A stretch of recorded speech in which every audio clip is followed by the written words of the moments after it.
जय गुरुदेव। प्रणाम सभी को। निरोग जीवन के महत्वपूर्ण सूत्र अध्याय 8। लास्ट टॉपिक हमने पढ़ा था अंडे भी त्याज्य एवं हेय। तो कुछ लोग ऐसा मानते हैं कि अंडे मांसाहार में नहीं आते, तो हमने ये पढ़ा था कि वो भी मांसाहार में ही आते हैं, उनको भी हमें नहीं खाना चाहिए।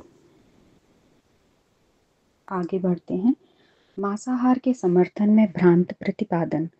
समझदारों की दुनिया में भी ऐसे कितने ही भ्रम प्रचलित हैं जिन्हें पिछड़े लोगों द्वारा अपनाए गए अंधविश्वासों से भी गया गुजरा कह सकते हैं।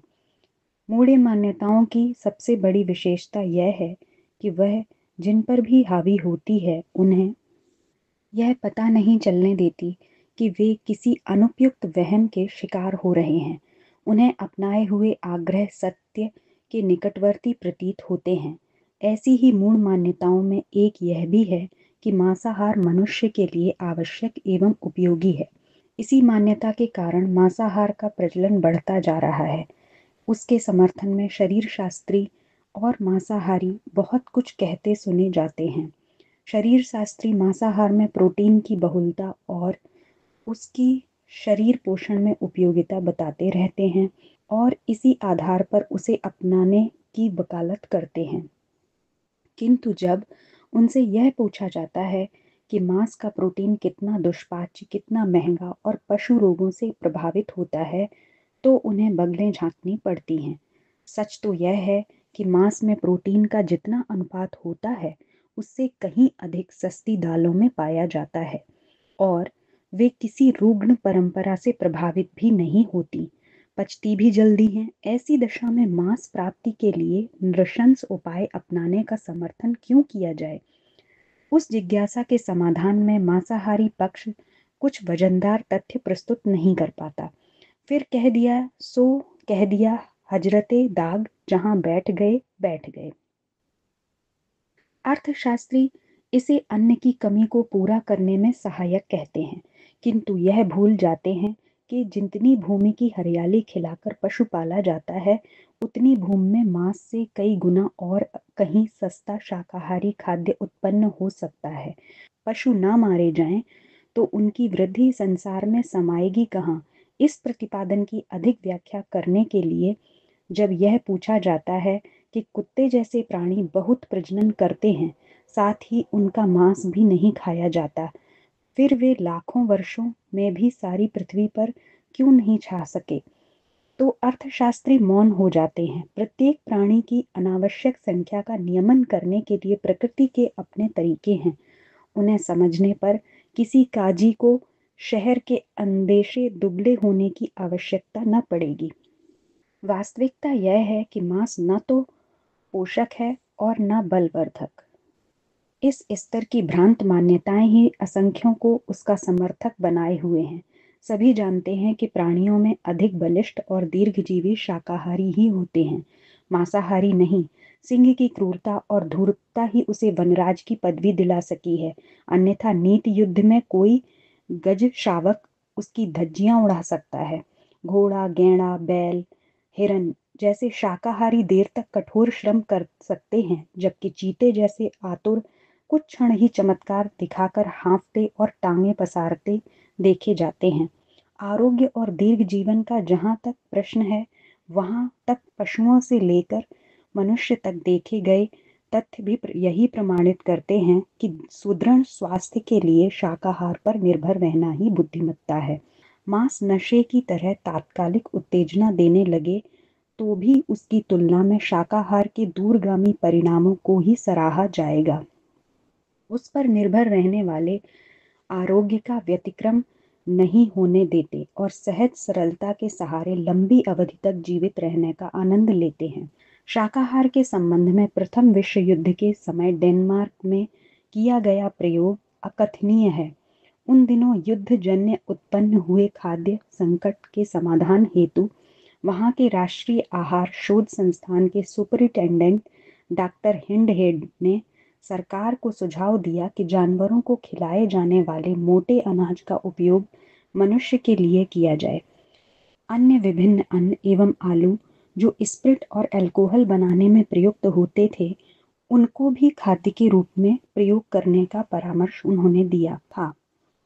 डेनिश सरकार ने डॉक्टर हिंड हेड के परामर्शानुसार भोजन संबंधी निर्णय लेकर अक्टूबर 1917 से 1918 के अक्टूबर तक कठोरता से पालन कराया।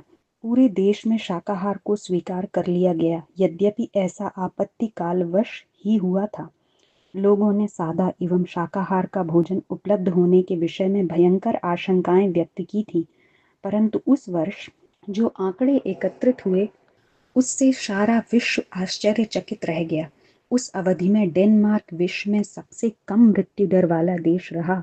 रोगियों की संख्या तो नगण्य हो गई। सार्वजनिक राष्ट्रीय स्वास्थ्य के स्तर में प्रभावी प्रगति देखी गई। एक वर्ष बाद पुनः जब वहां मांस, शराब आदि युद्ध काल के पहले की भांति प्रयोग होने लगा, तो देश की मृत्यु दर पूर्व की भांति हो गई और बीमारों की संख्या में भी वृद्धि हो गई।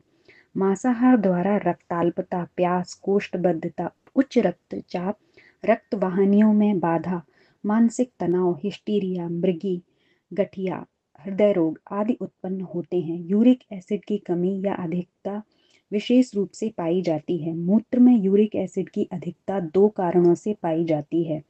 एक तो नाइट्रोजन युक्त भोजन ग्रहण करने से, दूसरे मांसाहार, चाय, कॉफी के सेवन से।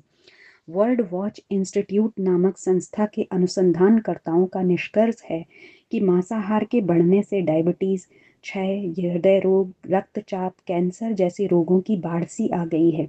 संस्था के शोधकर्ताओं ने चेतावनी दी है कि मांसाहार मनुष्य के लिए हर दृष्टि से हानिकारक है। प्रकृति एवं मौसम के अनुरूप सरल सादा शाकाहारी भोजन ही मनुष्य के लिए उपयोगी एवं स्वास्थ्यवर्धक है। बंबई के विभिन्न अस्पतालों के मधुमेह रोगियों के पर्यवेक्षण से प्राप्त आंकड़ों के अनुसार मधुमेह रोग के शिकार मांसाहारियों की संख्या शाकाहारियों की तुलना में कई गुना अधिक है। दिल्ली के मौलाना आजाद चिकित्सा महाविद्यालय के डॉक्टर NPS वर्मा और उनके सहयोगियों ने मधुमेह पर अनुसंधान किया। उन्होंने घोषणा की कि रेशे एवं तंतु वाले शाकाहारी भोजन में मधुमेह के नियंत्रण करने की असाधारण क्षमता है। उन्होंने मधुमेह के अनेकों रोगों के ऊपर प्रयोग किया। मांसाहार छुड़ाकर सरल सुपाच्य शाक सब्जियों से युक्त आहार दिया। रोग उपचार में उन्हें अप्रत्याशित सफलता मिली। मांसाहारियों में सहनशीलता की कमी के कारण आत्महत्या की घटनाएं अधिक होती हैं। डॉक्टर हेग का कथन है कि स्कॉटलैंड की अपेक्षा इंग्लैंड में आत्महत्या की घटनाएं अधिक होती हैं, क्योंकि वहां मांसाहार अधिक किया जाता है और शराब अधिक पी जाती है। International institute of Indian human science Montreal के अध्यक्ष डॉक्टर जॉन रोसमर जब भारत आए, तब उन्होंने बताया कि वे स्वयं शाकाहारी हैं। मानव शास्त्र के वे विशेषज्ञ हैं और इस क्षेत्र के शोध कार्य में संलग्न हैं। उन्होंने कहा कि जब बूचड़ खाने में पशुओं का वध किया जाता है, तब जीवन और मृत्यु की संघर्ष के बीच वे अपने शरीर में कुछ हार्मोन्स छोड़ जाते हैं जो पूर्णतः दुख से भरे होते हैं। इस मांस को जो भी खाता है उसके शरीर पर इन हार्मोन्स का अवश्य ही प्रभाव पड़ता है, भले ही वह प्रत्यक्ष रूप से तत्काल न दिखाई दे। समझदारी इसी में है कि ऐसा मांस हम ना खाएं। तो आज के टॉपिक में हमने पढ़ा कि मांसाहार का जो समर्थन करते हैं वो भ्रांति है, क्योंकि जब वो हम पौष्टिकता की बात करते हैं वो तात्कालिक उत्तेजना, तात्कालिक आपको ऐसा दिख सकता है, लेकिन उसके लॉन्ग टर्म इफेक्ट अच्छे नहीं हैं। वो बहुत सारी बीमारियों को भी लेकर आता है और उसकी वजह से मानसिक अवसाद भी बहुत ज़्यादा होता है जहाँ पर मांसाहार किया जाता है। तो आज हमने यही समझा और कुछ उदाहरण भी हमने उसके समझे। चलिए आज के लिए इतना ही। जय गुरुदेव, प्रणाम सभी को।